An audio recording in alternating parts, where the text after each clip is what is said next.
Okay, let's begin.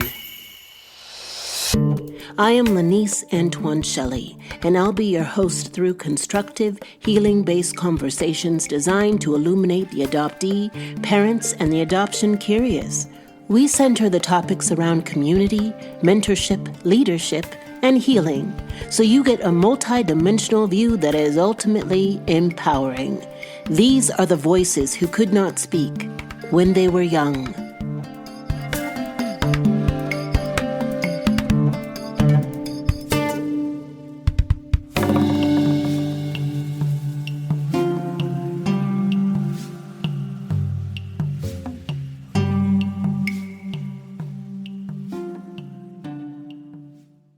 Hey y'all, if you've seen me on Instagram, I'm in my summer glow phase and I am unapologetic about it.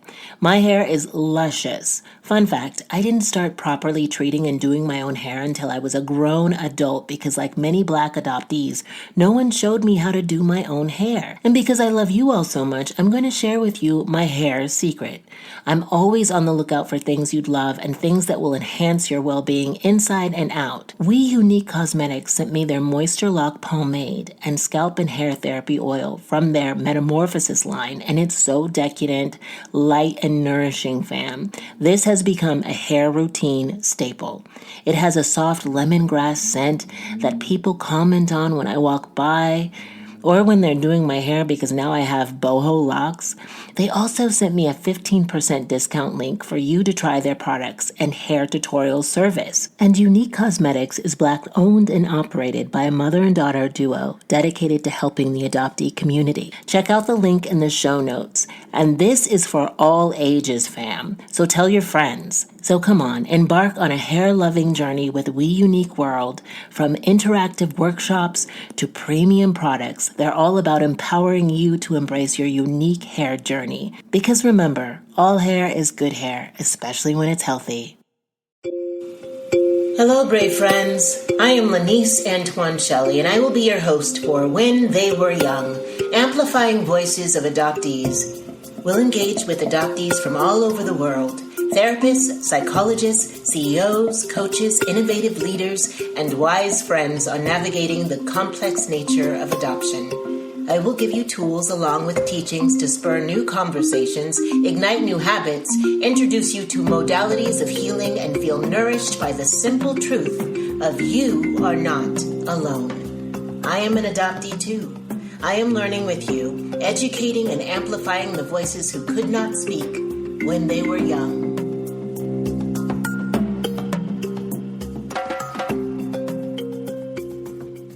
Hey fam, how are you?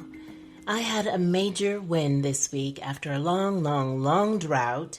The play that I wrote about my adoption experience has been picked up, and I will be directing a developing workshop this January. I am elated. Oh my gosh, completely over the moon, as this full-length play was a long time coming for me and is now a deep-rooted passion project. I'll keep you posted. Perhaps you could come out and see it once all of this is over and we can grab some tea after. I'd love that. This week we continue our adoptee interviews with their parental figures. Our expander, someone who models possible opportunity for expansion, is Laurie Nordahl, who was a panelist on the Interracial Adoptee Panel series. Laurie is such a brilliant, gentle spirit that I instantly admired. I gave her a few questions and she created a dialogue of her own. The adoptee and their parents are given the questions way beforehand. Thus, everyone feels safe and prepared going into a conversation that can be triggering. I'm here to create a safe space for the expansion of your life and the relationships that matter to you. Here is Laurie Nordahl and her parents, Carmen and Rick Nordahl.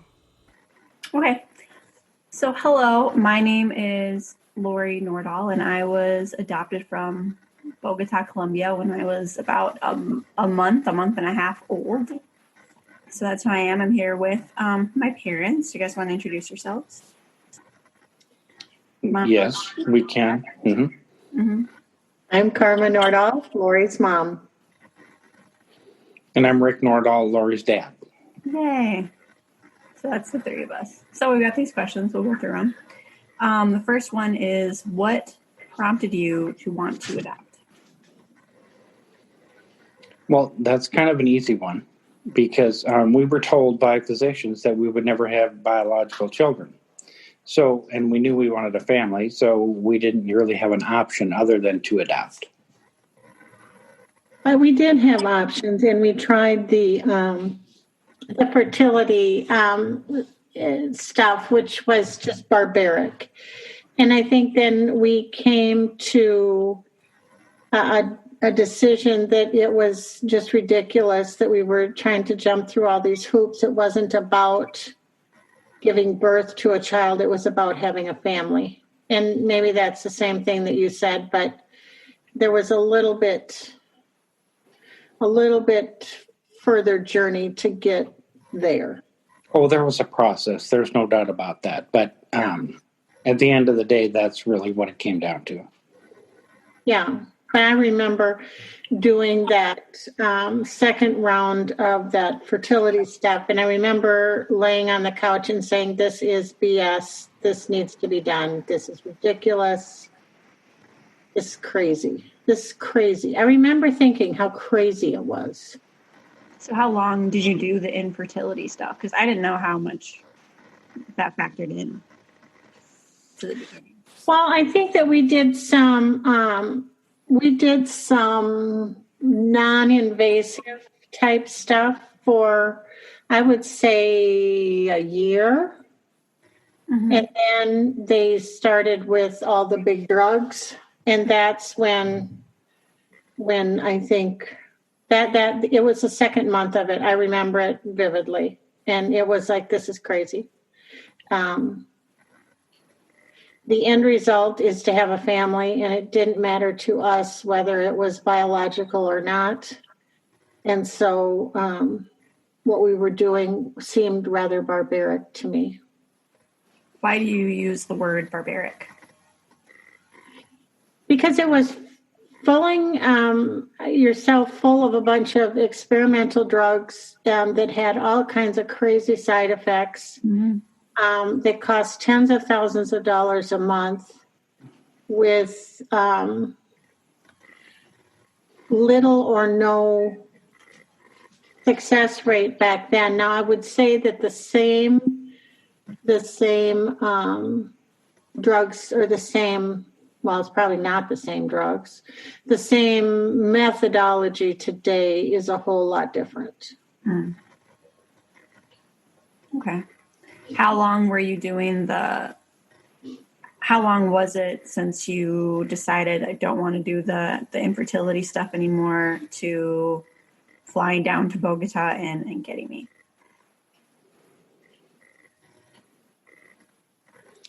Oh, gosh, I don't know.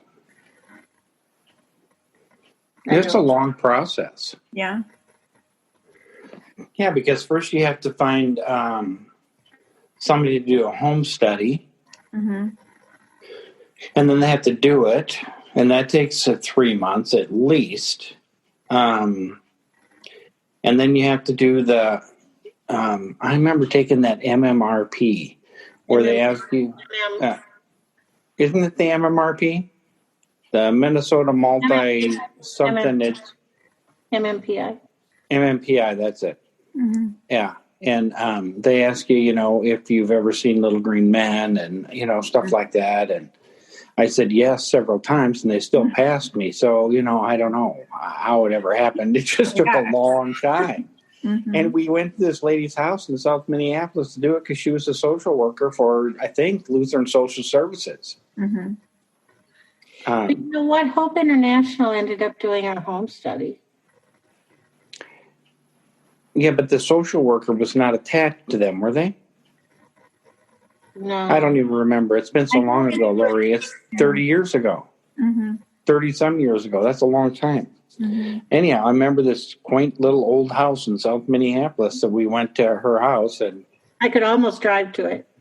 Well, I could not drive to it. I just know it was an old house, and it was in a similar neighborhood that we looked at to rent a house in when we first went to the cities. It was across 35W. Yeah, I think so.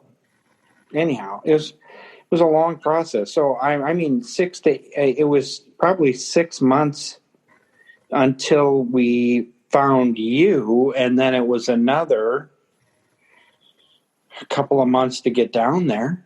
Mm-hmm. And there were... I think we got her picture at the beginning of July. We left the end of July. I think there was only 3 weeks in between. So was I one of many pictures? Like, were there other pictures that you saw before me? No. Nope. No. Lucky you, huh? Here I am. You were the chosen one. Chosen one. That is me. That is it. Mm-hmm. Mm-hmm. Okay. So our next question is, what was the adoption process like for you? And I know we're already talking about that, but like, what do you remember feeling about it? Like, what were you frustrated about? What were you excited about? Well, I think the excitement was we were going to be able to start a family. Mm-hmm. And the frustrating part was you never knew what the timing was going to be. Mm-hmm. Because nobody could lay that out for you. Mm-hmm. Had you connected? I must have been more ignorant because I do not remember it causing me that much anxiety. Well, you live with much less stress than me, honey. Yeah, I mean, it was, for me, I mean, I think you're traveling down this journey that you didn't know what to expect. I mean, you didn't know. And so I guess at every turn there was, new and interesting things to do. I don't know. You were apparently more traumatized by a home study than I was. That seems obvious. I don't like creepers. I know you don't like creepers. You don't like the internet. Yeah. See, so, and then the anxiety comes because it's not planned. When you plan your life, mm-hmm. or you think about your life plan, you think, I'm going to do this, I'm going to do this, I'm going to do this. This is the way it's going to go. And then when it doesn't go that way and you lose total control of the timelines in your life, it's different. Because even when you have a child then, it's a new experience and the journey begins. But you also know that you can't expect everything to go the way that you maybe think it should, because that's life, and life is that journey. But when you get into the situation of somebody else controlling when your family starts, when it doesn't, how it all works, that's a little unnerving when you've grown, say, your career and your marriage in a different way. Mm-hmm. That makes sense. It sounds like it would be very frustrating, and you just don't have as much power as you maybe thought you were going to have. Well, it's not even power. It's maybe more control. And, I'm a little bit of a control freak, just a little bit. So surprise. I think I was just busy painting rooms and collecting baby stuff. You were nesting. You were doing all the prep. I remember Paulette had given me all kinds of stuff from Annie, because we knew eventually. And before... Yeah, I remember I had all the stuff. So now Michael was 6 months old when he came home. And so that would have been February. And I remember she called me and she said she needed it all back because they'd just gotten a call and they had to go get him right away. Mm-hmm. Paulette is my mom's best friend, and Michael is also adopted. That's who she said. Yeah. And she'd given me all of Annie's stuff because they didn't think that they would get another baby. And lo and behold, while we were waiting for you, they got Michael. And so we had to load stuff up and haul it back down. Go, go, go. Which kind of brings me to another question. Did you, during the adoption process, or maybe even shortly before the adoption process began for you, were you connected with other people who had done the adoption thing already or were in the process of it? Paula and Kenny. Just No, there was many more people than that. it's like for your support system. Because Jewish Family Services connected us with all kinds of people that were doing it. I mean, remember they had picnics, and I mean, but those people were there, and you hear their stories, but it's a different perspective from my standpoint. I mean, because Kenny and Paula did it, so we knew them, and we spent a lot of time with them. Your cousin Kurt was adopted, and Bill and Sherry had adopted the twins. I mean, we knew a lot of people that had adopted children. It wasn't like it was a foreign concept to anybody. Correct. I'm not saying it was foreign. No. Mm-hmm. It was kind of a normal thing. I mean, there was no there. It wasn't an unusual thing in our family structure to have adopted children. No. It just wasn't an abnormal thing. Mm-hmm. But it was unnerving for me because you never controlled the timeline. Right. I wouldn't like that either. Some things you just have to let go, and they come to you.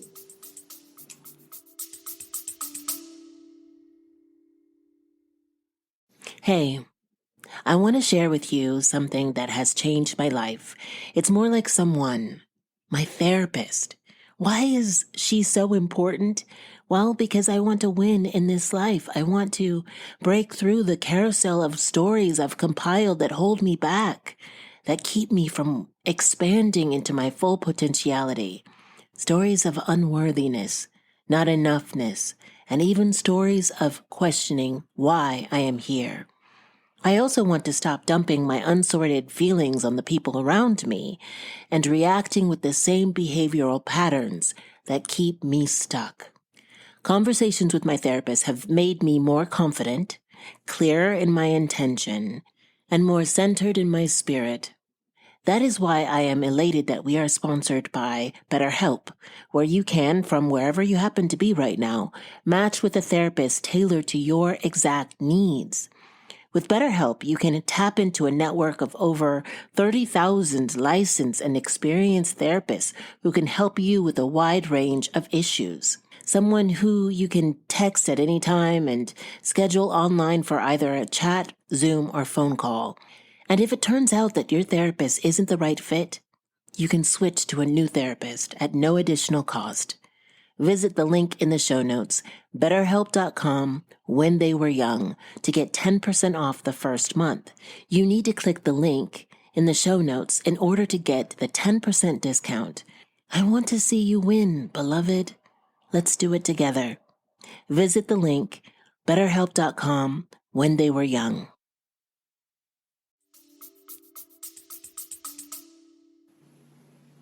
And you've told me, Mom, that you've always wanted a girl from Colombia. So is that something that... Okay, so that's a whole nother thing. I mean, that was just kind of a God thing, Laurie. And believe it or not, you need to believe that, because that was just something that was in my inner core for so long. And I think I've told you, when I graduated from high school, we had 52 kids. We had 5 children already, but then there ended up being like 6 people who struggled with fertility. And so, again, there was other people that were adopting, and you probably don't, a friend of ours, Richard and Jane Meidel, adopted from Guatemala twin boys. They were a week or 2 old. They were 2 weeks younger than you. So anyways, so we went to the Hennepin County training class. We went and sat through a Children's Home Society presentation. We sat through LSS, Lutheran Social Services, and we ended up at Jewish Family Services, in part because there were so many requirements on how old you could be, how young you could be, how long you had to be married. Even some religious kind of, you had to be, in one case, you had to be what I would consider to be apostolic. being a Lutheran did not cut it. And so we get to Jewish Family Services, and we actually fit into all the little metrics of what you could and you couldn't be. And lo and behold, the country that is doing adoptions at that point that was affordable was Colombia. And so at that point, we just absolutely knew we were right where we needed to be, where we had been led to be, and where everything would, quite frankly, be okay. So had there not been the struggle with infertility, would you have also ended up adopting at some point, do you think? Or do you think probably I think we would have, because we were already in the foster care system in Hennepin County. We already had gone down that road of, and we had talked about this, Rick, if the triplets and Amanda, if rights had been terminated there, we would have adopted those kids in a second. We also had a little baby named Krista that we said, if her mom would have, her mom had AIDS. If her mom had not survived, we would absolutely have adopted her. Do you remember all this, Rick? Yeah. Okay. Sometimes I think you missed. Well, we got a license for one child through Hennepin County, and our first placement was the triplets and Amanda. So, there was something going on there that we were not in control of, because when they called and said, "Can you take 4?" We kind of wondered, because we had a 3-bedroom house. It was just. But we didn't have our license. They came to us on December 6th of 1989, and our license did not go into effect until the 16th of December. It was the craziest thing. Things. And the social worker was a hippie, and it was just It was great. Yeah. I just think that sometimes we fail to see how things happen in our life that have been planned for us, that we have no control over, that we just walk through life in a life that, is that, God has planned for us, and the doors open and the windows shut, and things happen, and you look back and you think, wow, how we could not have orchestrated that on our own to save our ever-loving souls.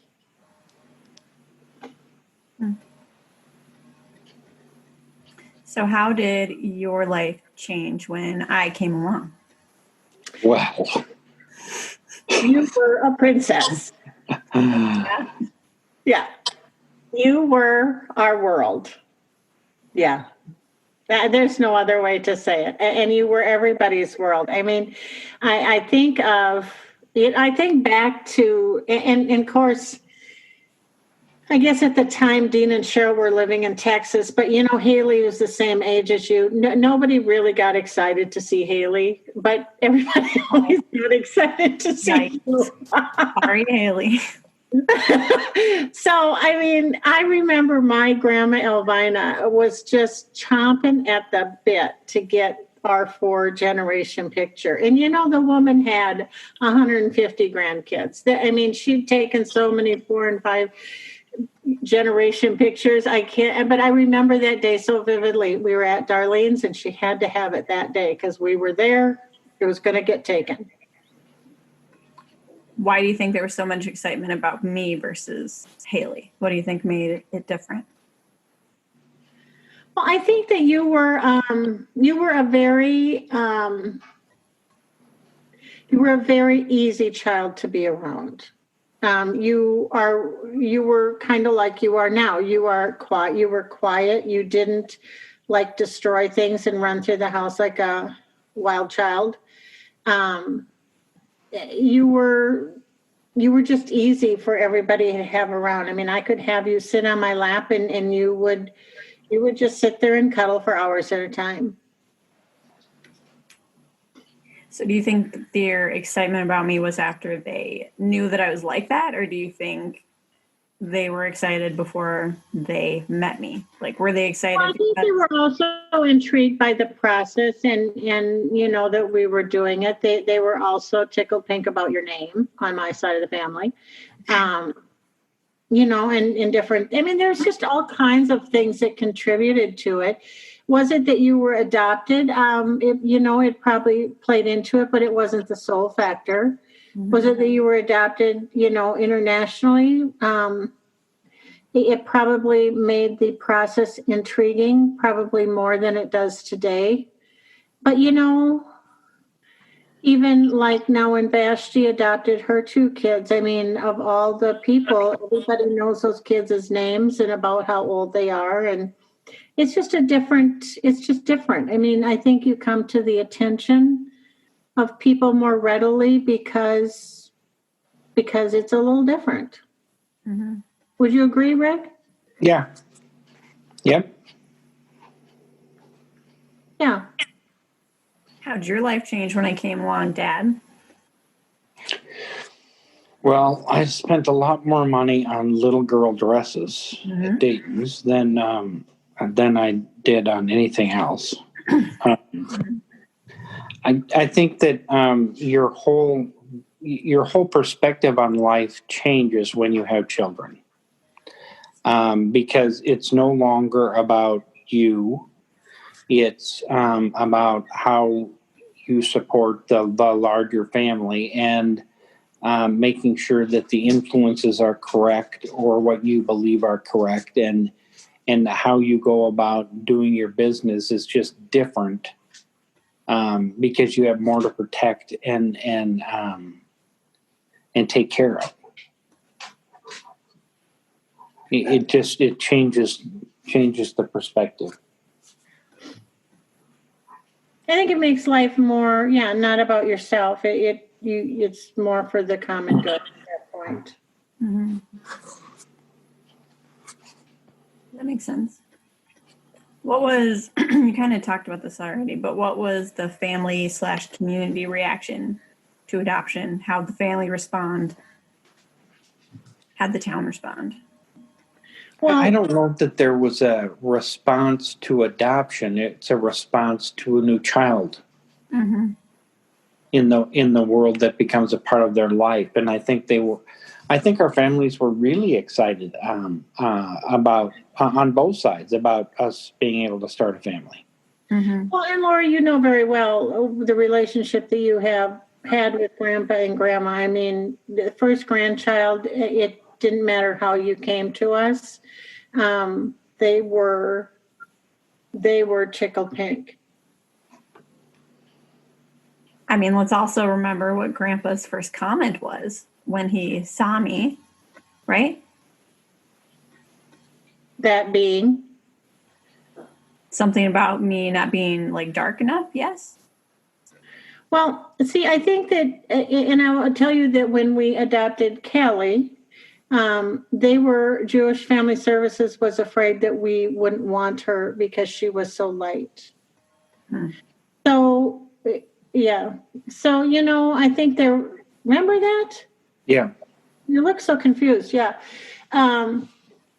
I think that some people really got hung up on that, but, and I think there was some concern, about, how that, if you would experience prejudices or anything along the way, or, how, the different nationalities would affect you. I don't think it was because anybody was concerned within family units. I think it was concern about the outer world. If that makes sense. That makes sense. Do you feel like there was any level of like fascination since, there was this baby coming from a different country, different culture, baby was going to be probably a different color? Like, do you feel like there was like a fascination about that at all? I think there was first a little bit of anxiety about us going to a foreign country because you need to put history into place here. The day after we arrived in Bogota, Iraq invaded Kuwait, and we were at a war. Mm-hmm. And so even we were not exactly sure how we were going to get home or when get home, or what it might cost us to get home. And so I think there was a sense of relief about getting everybody home, more so. I mean, I'm sure there was a fascination, but I think given the history and what was going on at the time, I think that it was a huge relief just to have everybody back on U.S. soil and not trying to get out of a foreign country. In a foreign country that was, for some people, and I think that's another God thing. For some people that we were in Colombia with, they had a heck of a time getting out of that country, both from a time perspective, because, Connor, who you have looked up, Connor Brecky, I think Joe was there for 4 months. It was utterly ridiculous.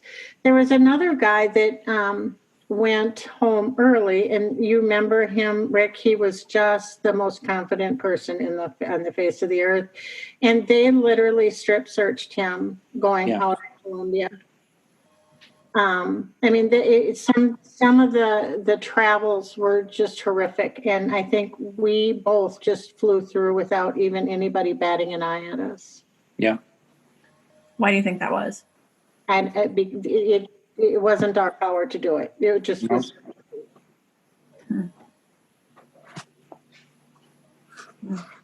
And we were in Colombia for a good while because, Mom, you went back first, right? No, we both went down together. Dad came home after 2 weeks. I went home after 3 weeks. Oh, okay. Okay. Usually it's a 2-trip process. So or a good long 1-stay process. Yeah, but we just happen to have the right attorney that got things done and got through the system very rapidly. Mm-hmm. Well, I think they're just like here. There are attorneys that, get stuff done, and there are attorneys that sit on it and sit on it and sit on it. And we happen to be fortunate to get one that they knew. I mean, I think that they all knew that when we went down there, that given who our attorney was, we would have perhaps a different experience than maybe some others. What do you mean by that? Because our attorney was, she got stuff done. Mm-hmm. I mean, if you went to hire an attorney today, you would research how effective they are and how they do things. And, there was an array of different people on how they got things done. And she happened to be married to somebody that was very influential somewhere, because wherever she went, she got inside buildings with nobody seeing her, because she was a potential assassination threat. I mean, she was very well protected. Okay. It was like her husband was like a senator. Yeah, I mean, or governor or something. I mean, and I don't even know what the connection was. I just know that she was very influential that way and protected. So when she got to court, nobody wanted her in her courtroom. Right. So that's how things got done, because they didn't want her around. And she was a good attorney and had all her paperwork done and everything. And when she got in, she got out, and that was it. Other people could draw it out because the judges weren't worried about anything. Well, the judges didn't really want her in the courtroom. So had you not had these connections, you probably would have had to do 2 visits, you're saying? Or I would have stayed. You would have what? I would have stayed. You would have stayed? Okay. Yeah, just for a really long time. Gotcha. And it wasn't our connections. Mm-hmm. We didn't pick the attorney. The attorney was assigned to us. Okay, I gotcha. So that's how much God plays into this, because it also is very costly. And, we were not wealthy people, still aren't wealthy people. I mean, if you consider, I guess, the world wealth, we are very blessed. There is no doubt about it. But it's interesting that we didn't have the kind of money that we needed to do what we were doing, yet it was there. Mm-hmm. Yeah. because we watched our finances, and mom pitched pennies and told me not to charge this and told me not to do this and, whatever. So I mean, many things came together for no explainable or human cause and effect process. Okay. Were there classes and like books or like anything like that you both either like you were assigned to read or you chose to read in preparation for the whole adoption process?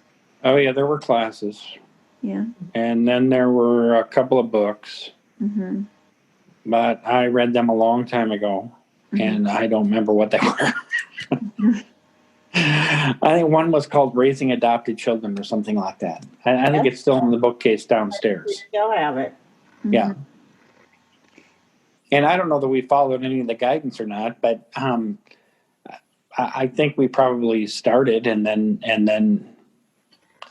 then life goes on.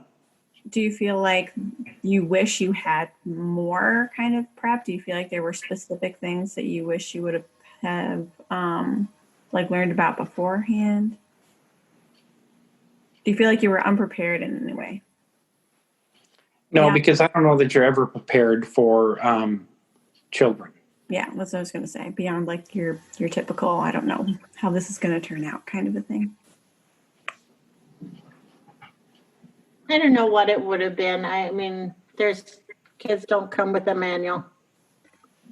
I don't know. I mean, I think that there are lots of books and scholars and, firsthand expert accounts of what it's like for various people, I mean, there are so many resources for parenting kids who have ADHD. There's so many resources for parenting kids who come out as trans, so many different things. And that's true for people who are adopted, even specifically adopted from Well, and I think that Dan answered your question. We did have books, but you have to go back 30 years and understand that.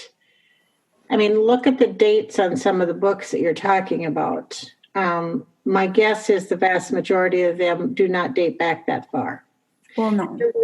There were some, absolutely. And there were a lot of them that I read, as time went on, that Dad probably didn't read, but that I read. And I mean, you can look at home in my bookshelf and see them all. But I don't know that was done as a quick gear up, we're getting ready for a child. That was done along the way. Mm-hmm. And I think there is a huge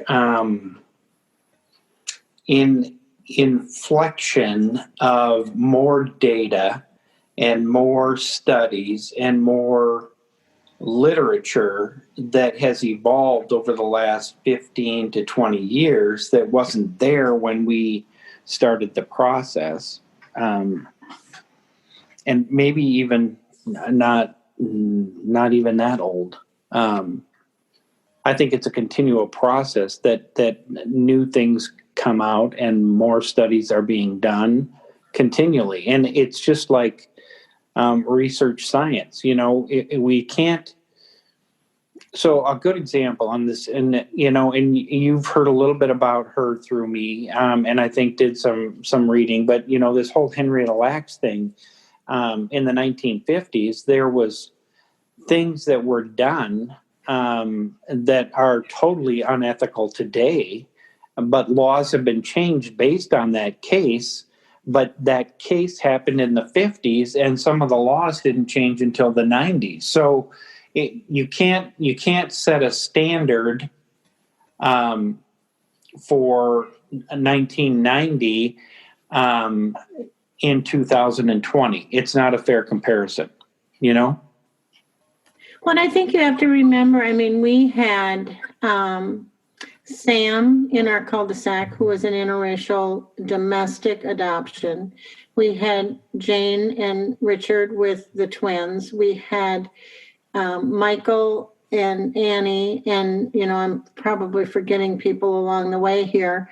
Jody Arnoldi from Lamberton, who is a friend of mine, had 2 kids from Korea.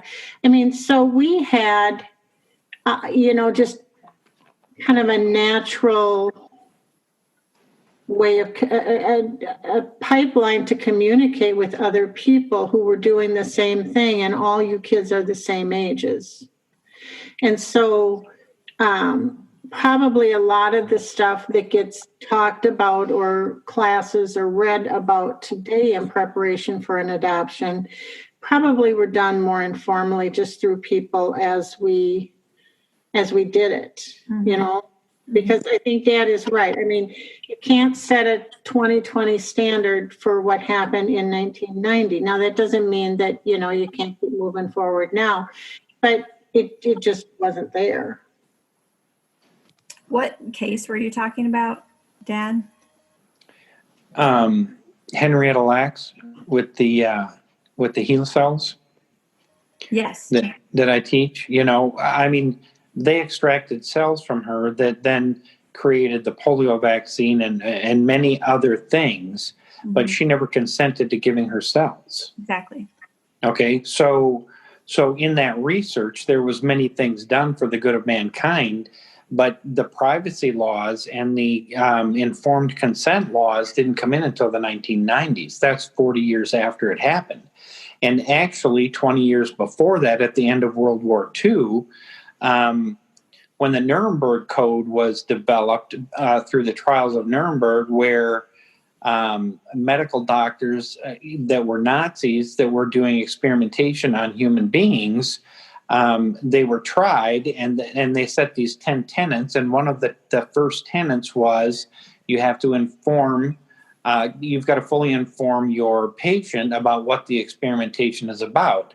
Well, 20 years later, it happened to her in the United States. They didn't follow the Nuremberg Code because they just believed at that point in time that it was just set for those Nazis that were nasty people. Well, ethics changes as you go. And so in the 90s, then laws were established to make sure that people's medical records were kept private and that there was informed consent, and that if you did something without informed consent, you were punished by the law. So as ethics evolved through that, it's the same thing. So when we look at it retrospectively, we can say, well, those physicians should have never taken those cells. You're right, they shouldn't have, but they did because there was nothing evolved to the point that said they shouldn't or that they couldn't at that point in time. Medicine and experiments and science hadn't evolved enough to tell them that was wrong to do. I guess I would disagree. I don't think ethics is something that necessarily evolves maybe as much as you're implying. I think that how ethics are reflected in the law, that definitely changes and evolves over time. But I think in the case that you're talking about, she knew that this was not an okay thing for them to do. You know what I mean? Like, this isn't, it's not okay for you to just take things, from me without. I think the point he's trying to make is that some of the questions about, adoption and the trainings and the stuff that people go through today just simply didn't exist. It wasn't even on the radar at that point. Mean, I definitely agree, but the impact is still very, very real. I have friends in the adoptee community who they were definitely, taken from their mothers. Their mothers were coerced or their mothers were lied to. I know people in the adoptee community who are victims of human trafficking, which is what that is, and there weren't necessarily like laws specifically at the time to prevent these things from happening, depending on where you were, right? But that doesn't mean that it wasn't okay, because things can be legal or not explicitly illegal and still be morally wrong, Okay, but we're talking about... Okay, but that's how ethics in society shifts, Laurie. From my perspective, I mean, people become more educated, and right and wrong do change. They shouldn't, but they do, from both a legal standpoint and an ethical standpoint. Right and wrong does change. If you grow up in a society where you have to go out and beg, borrow, and steal for food, and you plop somebody like that has grown up like that into, say, Sheldon, Iowa, or Westbrook, Minnesota, or anywhere where that's not the norm, does that person really understand that stealing food to survive is illegal and unethical? I think I think not. We get into what is ethical versus what is legal, because there are many of us who would say that, well, you're hungry, you should have food. You know, it's not an unethical thing for you to try to feed yourself. Whereas there are other people who would focus more on the law and argue that no, because of the law, like that's not a moral thing for you to do. But now we're kind of getting into the weeds. I think we've lost the train here. Yeah. So let's swerve back on. My original question was, do you wish that you had materials or resources that would have prepared you for something related to adoption, like regardless of the time period? Like if there were resources that exist now that you wish you had then, what would they be? I think I wish that maybe the openness of talking about difficulties. I wish the culture would have been more open as it is today. What culture? Well, I think just like this. I mean, podcasts and panels and all this other stuff that, to talk about, how things affected people and trauma. I mean, even trauma in kids that I work with, we didn't talk about that even 5 years ago. So, I mean, that knowledge base absolutely would have been very important, but quite frankly, it didn't exist. Mm-hmm. Did you have discussions pre-adopting me about how you wanted to approach adoption? Because I don't remember ever being specifically told I was adopted. It's something that I've always known, which means you told me very early on. So yeah, that was our plan. We never wanted you to wake up one day and have your life be different than it was the day before. Yeah, and that's one of the things that I think we garnered from the information. Some people chose to not disclose that. Yeah. Purposefully. Right. And we intentionally disclosed it because it was important to us. The transparency was important to us. Well, we didn't want there to be a day when today I'm this person and tomorrow I'm another person. I mean, right. Mm-hmm. Nobody ever made any issue of the fact that you were just a beautiful little girl from Colombia and you were adopted, and that was the plan and that was the gift, and it wasn't questioned. Were there any other parenting choices related to adoption that you had decided ahead of time? Parenting choices? Yeah, besides when you would tell me. Well, I mean, I think we had philosophies of how we would raise kids, and well, we can still argue about this one, how many choices that kids get versus. Oh, we still argue about that one. Yeah. But just a parenting style of not a rigid style, not one that allowed you to be involved in things that you wanted to do, although we wanted you to be able to experience as many things as you could possibly experience and then figure out what you liked and what you didn't like. Mm-hmm. But that had no bearing on whether you're adopted or not. That was just parenting style in general. Right. Okay. So what advice would you give to parents who want to adopt? Do it. It's been the most wonderful thing that ever happened to us. I don't think that there's bumps along the road, and you can anticipate bumps along the road. But Laurie, we couldn't have loved a child any more than we loved you if I'd have given birth.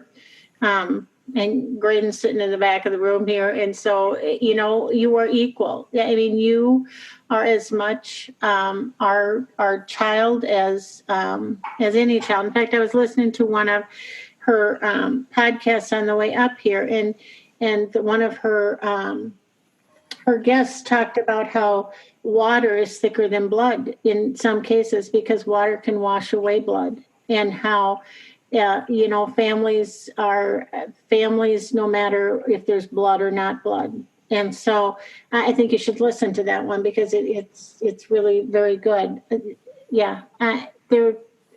Educate yourself, but do it and love that child like you love nobody else ever in your life. What about you, Dad? Well, I would have to say the same. I mean, you are one of us. You're one of us, and I always have been. So I don't know why it would be I don't know why anybody would think anything different.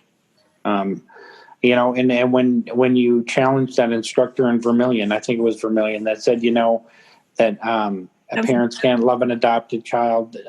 Where it was Vermilion? Sheldon. Oh, at NCC? Oh, well, wherever it was.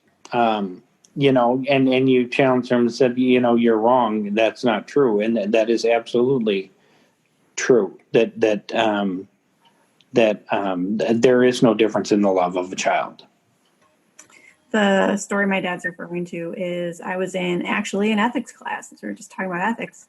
And the professor, who was, of course, in a position of authority in the room, I don't remember what the topic was we were discussing or what she was teaching us about, but what she said was that she didn't understand or believe that a parent could love their adopted child as much as they would love their biological child. And I corrected that professor. So that's what my dad's talking about. Do you feel it needed to be corrected? Yeah, it needed to be corrected. You can't just say that to a room of people who are just going to believe what you say.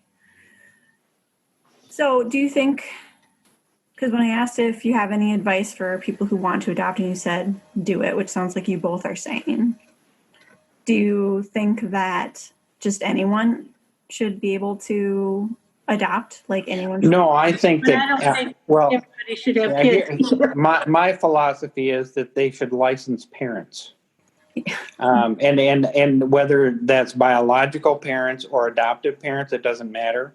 They should license them because there are too many people out there that don't have a clue nor care to have a clue. Mm-hmm. And that's my biggest thing is so the process of adopting, you kind of do get licensed.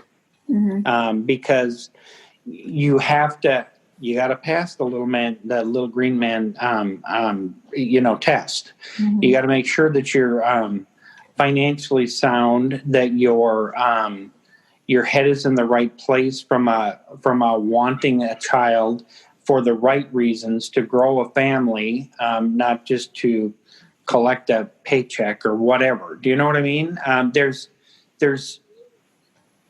the process is set, and I think that it is. It's probably more stringent even now than it was before when we went through it. But parenting is something that everybody should be schooled on before they have kids. Mm-hmm. And probably preschooled as kids go into different areas of their life. Like teenage years or, as they grow. Mm-hmm. Yeah, I agree. I just think that there should be so many mandatory classes and there should be so many barriers to being able to adopt. And I agree that just have kids just because in my own work as a sexual assault advocate, working primarily with youth, like truly the relationship with parents is primarily the source of pain for just a lot of people. I saw that especially in that work, and that's just something that I've seen a lot just in my own personal relationship too. So I definitely agree that not just anyone should be parents. There should be so much that goes into that, I think. Mm-hmm. So where in your life can you apply courage? I think we apply courage every day when the alarm clock goes off. Oh gosh, just getting up, huh? Here we go. Well, it starts when you get up, but you need courage to live. Mm-hmm. You can't just float through life and not apply courage day in and day out to meet the demands of the world, and then sort through all the crap that is out there. That takes a lot of courage on a daily basis. I think it takes a lot of courage on a daily basis to stand up for what you believe in, to stand up for what's right, to not be sucked in, I think, to some of the negativity and the corruptness of some of our society. I think sometimes it takes courage just to, visit with people and, if they are, and I don't mean you go around correcting people, but to maybe even challenge them on some things that they say, and it takes courage to know how to do that diplomatically and so that it's received. I think courage is something that we hopefully use every day from the time we get up in the morning to the time we go to bed at night. So what I'm hearing is learning more and communicating more. And not only, I guess not only just when it comes to, okay, we need to address this really tough subject, but more along the lines, like I said, when we laugh about great grandma Christina and some of the stuff she did, that it's just a kind of a common dialogue, just like when you were saying you never remember a time you didn't know you were adopted.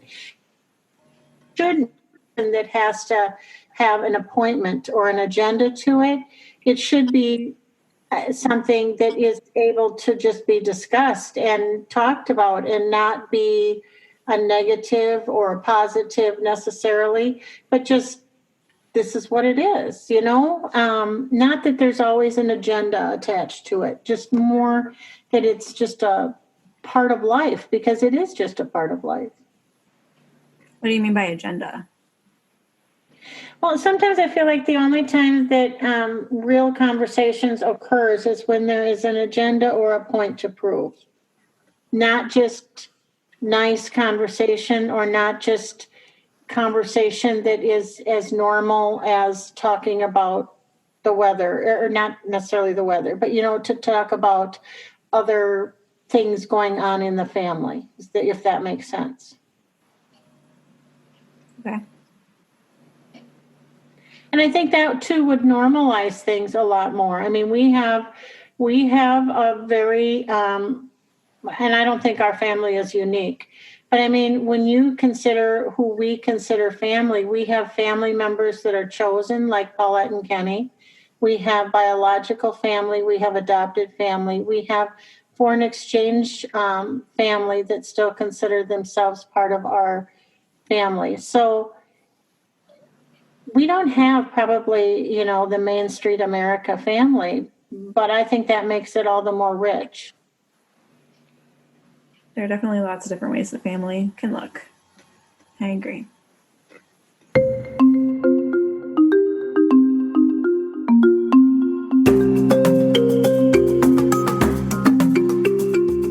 So, Laurie, what a great interview. I am so incredibly proud of you and amazed because you were such a great interviewer. You kept people on task. Tried.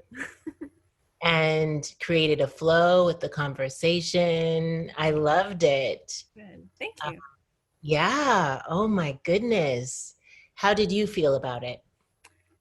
I felt good about it. I tried to keep it flowing as best as I could. There were some tangents we went off on, but I think that's just the way conversation goes. So I feel pretty good about it. Yeah. What were the things that surprised you or changed your point of view? I was very surprised to learn that infertility was such a big part of my parents' and therefore my adoption story. That was not something that was part of the narrative for me ever growing up. That's like brand new as of the podcast, as of the interview. So that was news.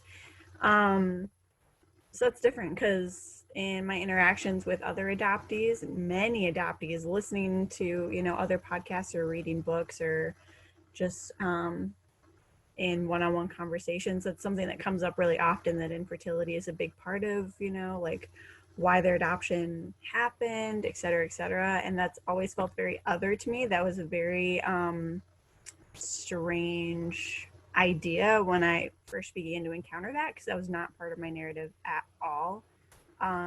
Because what I was always told is my mom especially, they had always wanted to adopt. So from my perspective, that was just something that was always something that they had wanted.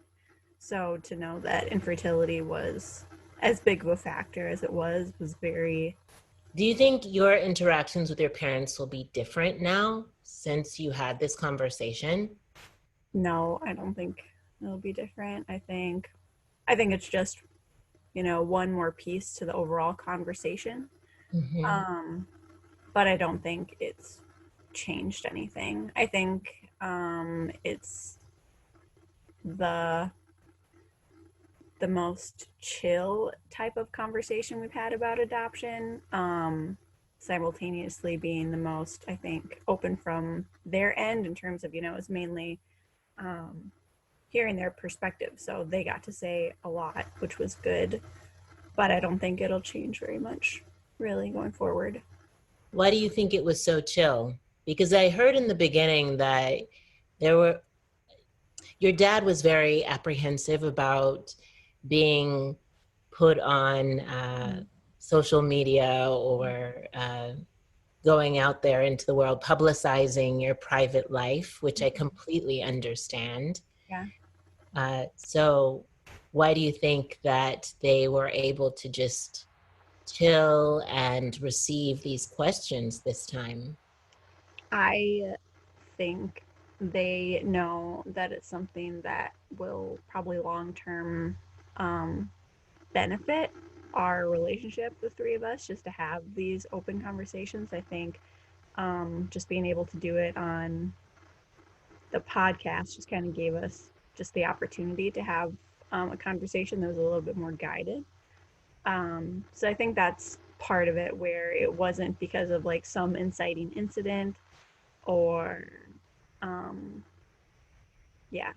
I think that's mainly why. Just the parameters of the conversation is why it was able to be so chill.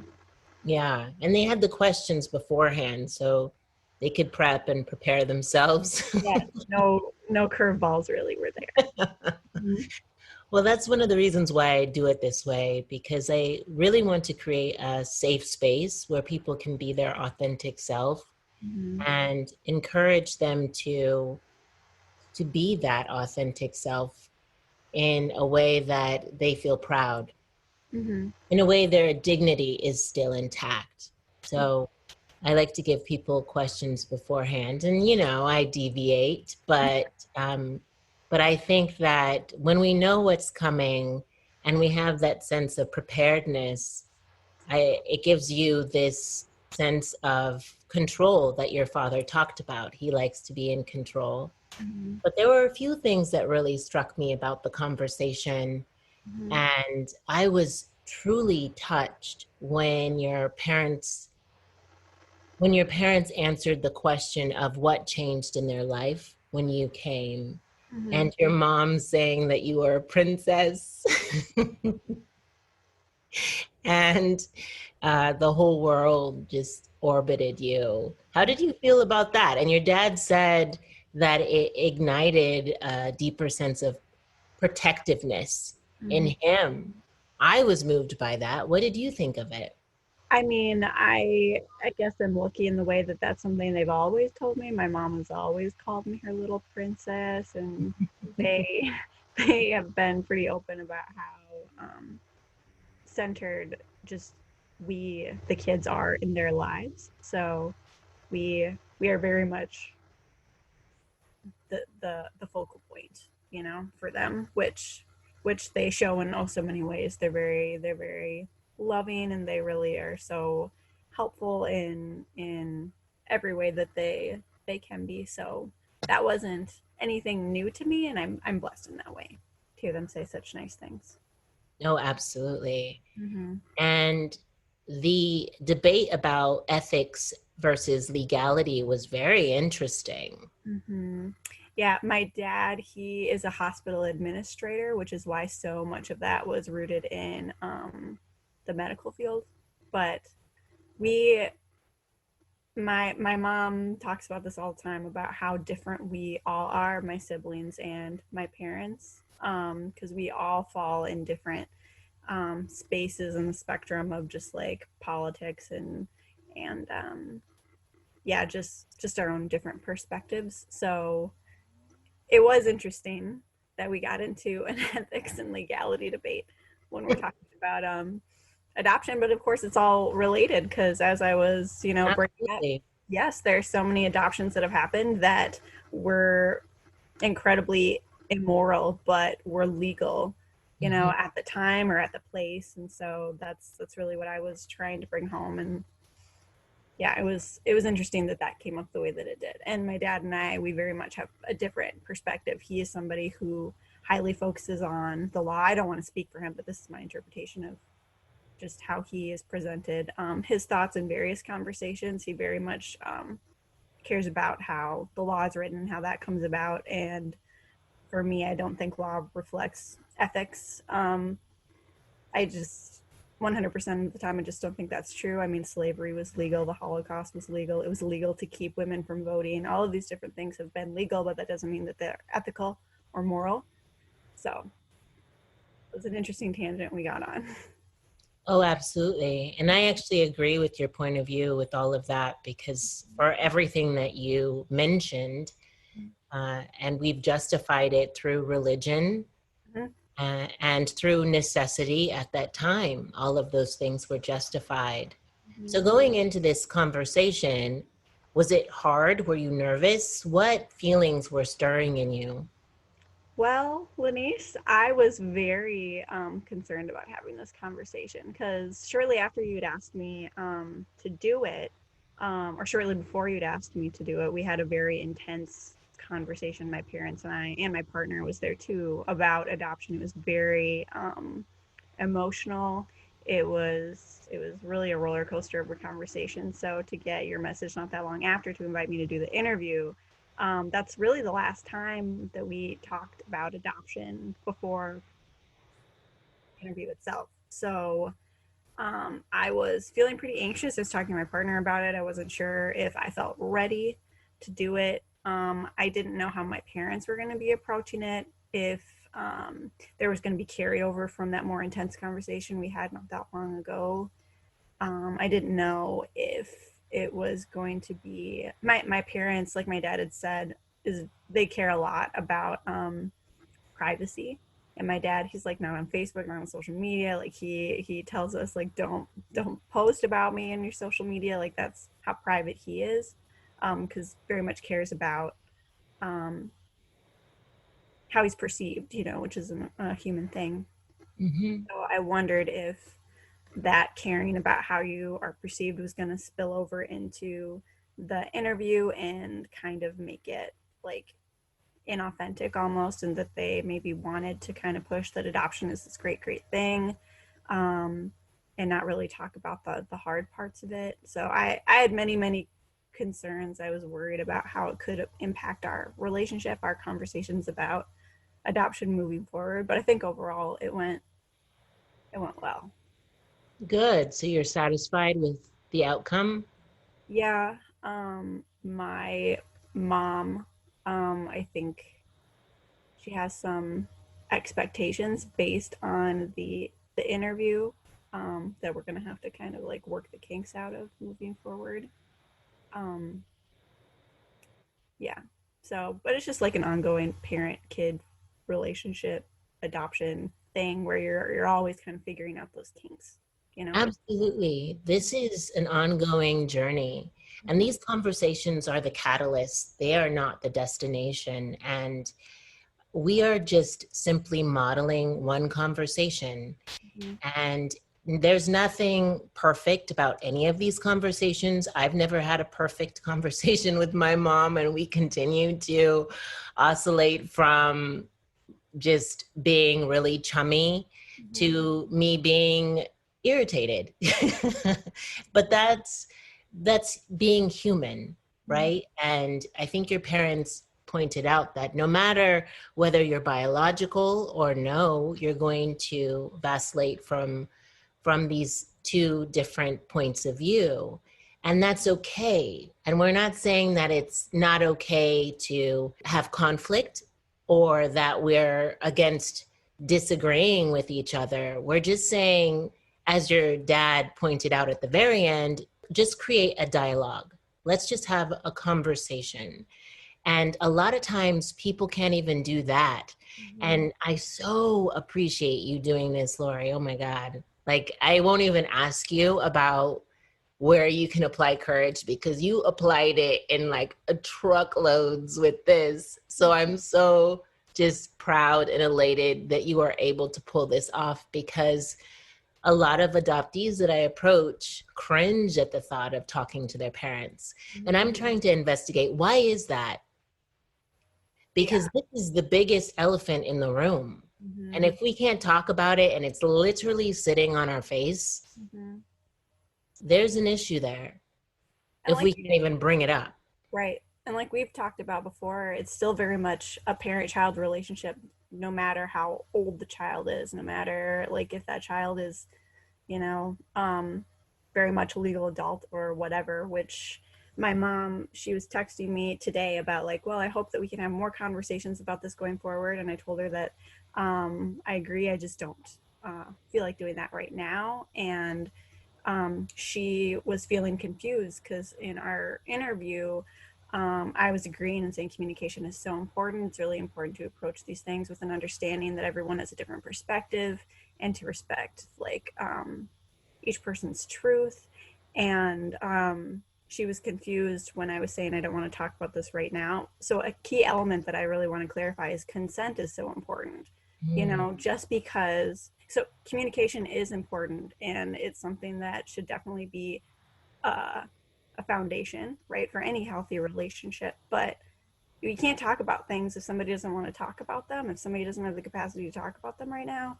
And I think that's true for many of the adoptees that you've approached. You know, everyone has a different relationship with their parents. And for many of we adoptees, and I'm going to only speak as an adoptee, it's a place of pain when we talk about adoption, you know, and it's hardest to talk about that with our parents because they're the ones who were the catalyst for so much of it. They're the ones who chose to do the adoption process, to parent us in whatever style that they did. So a lot of our pain comes from that, and to talk to our parents about it, that's hard for parents to listen to because it feels, I'm sure, like just this critique on who they are as people, who they are as parents. Like, I love you. Why are you feeling so much pain about that?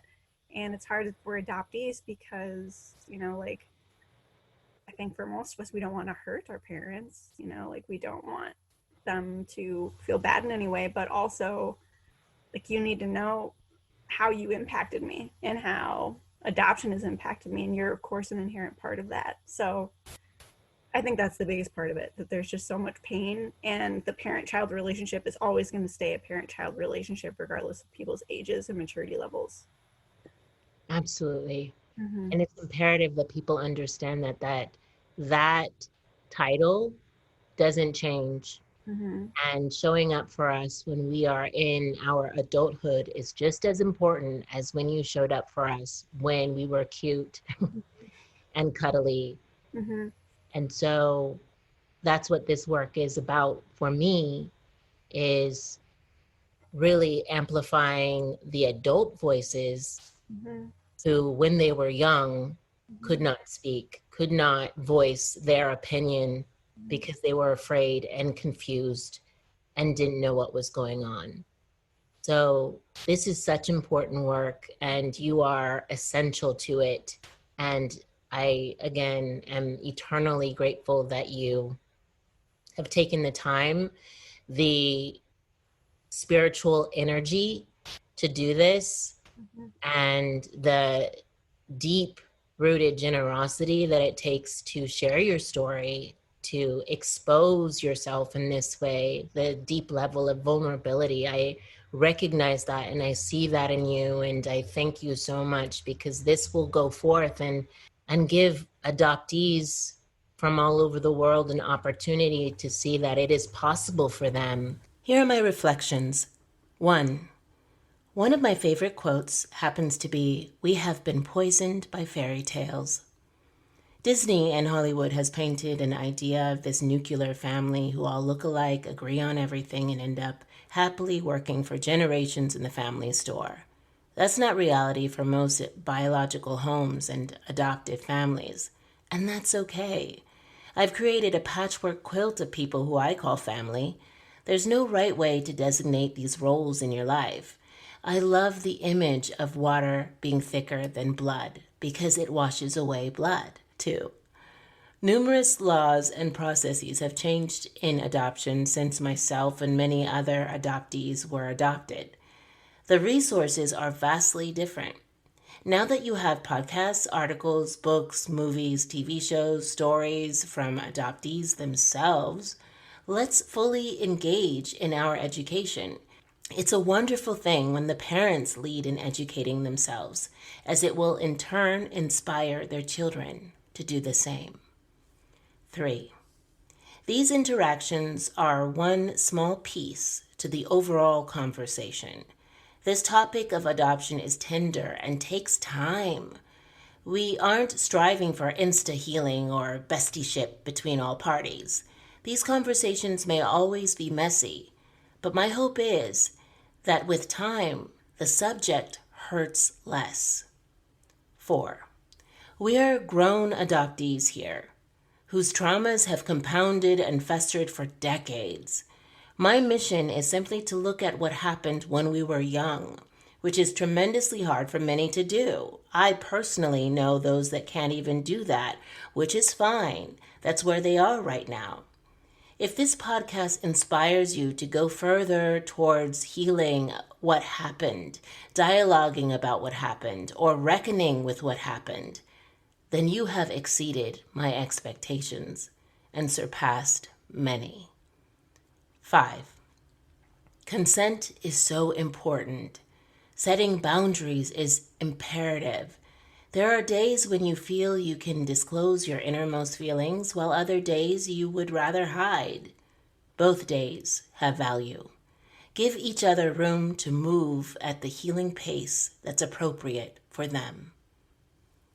Okay, a wholehearted thank you to Laurie and her parents Carmen and Rick for joining us for this episode.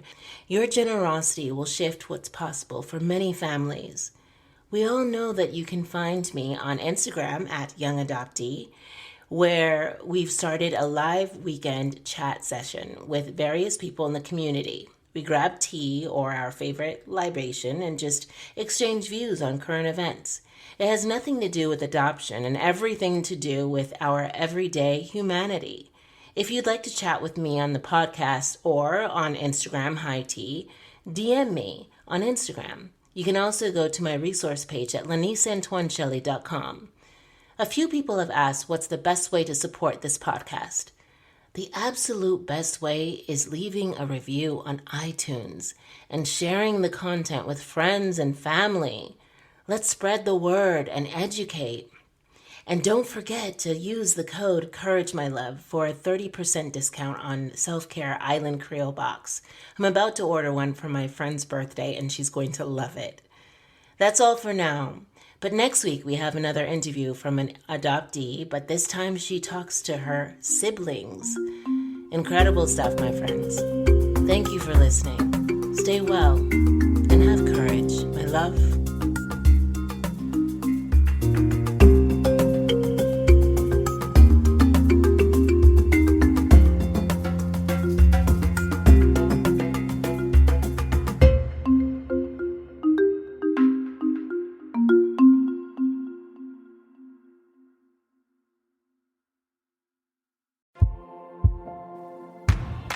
Another beautiful episode. Thank you so much for listening, and thank you to my guest today. If you liked this episode, the best way to support me and this work is to write an iTunes review, a 5-star review. This helps us reach the top of searches and helps more people to find us. And if you personally want to connect, please reach out on Instagram or Facebook. And I have some great resource material on my website at laniceantoineshelley.com. So go on over there too. Until next we meet, go gently and have courage, my love.